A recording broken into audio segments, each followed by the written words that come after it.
Hodao je dugo. Imao je osjećaj da ide napred. Put je bio jasan, utaban, već mnogo puta pređen. Ljudi su išli istim putem.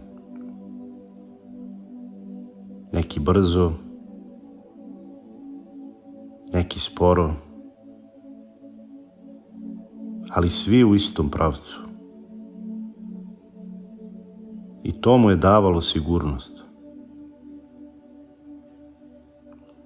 Jer kad ideš putem kojim svi idu, ne moraš mnogo da razmišljaš. Samo pratiš. Korak po korak. Bez pitanja, bez sumnje, bez potrebe da zastaneš. I vreme je prolazilo. Dani, meseci, godine. Sve je izgledalo kako treba. Ali negde duboko počelo je da se javlja nešto tiho.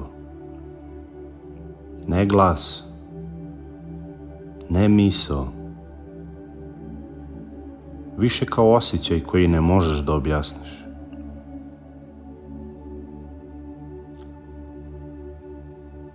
Kao da si na pravom mestu, ali u pogrešnom životu. Pokušavao je da ignoriše, da nastavi, da ubrza. Možda će proći, možda će nestati, ali nije. Postajalo je jače, ne glasnije, nego jasnije. I jednog dana stao je. Prvi put posle dugo vremena. Ne zato što je morao, nego zato što više nije mogao da ide dalje na isti način. Pogledao je oko sebe. Sve je bilo isto. Isti put, isti ljudi, isti pravac. I tada je shvatio nešto što ga je preseklo. Nikada nije izabrao ovaj put. Samo je krenuo njime jer su svi drugi išli. I prvi put nije napravio sledeći korak napred. Skrenuo je. Ne naglo, ne dramatično. Samo jedan mali korak van utabanog puta. I odjednom više nije bilo sigurnosti. Nije bilo tragova. Nije bilo ljudi. Nije bilo pravca koji neko drugi potvrđuje. Bio je samo on. I tišina i neizvesnost.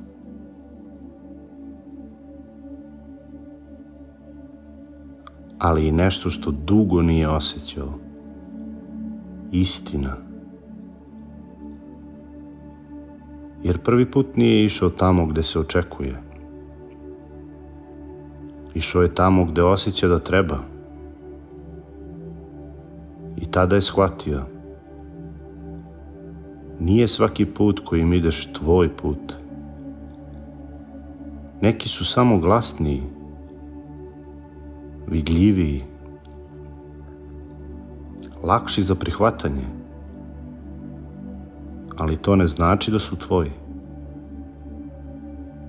Jer tvoj put retko izgleda sigurno. Retko je utaban. I retko ga drugi razumeju. Ali kada je stvarno tvoj, Ne moraš da se pitaš da li si na pravom mestu. Znaš, čak i kada je teško, čak i kada si sam, čak i kada nema potvrde. Znaš, i to je dovoljno.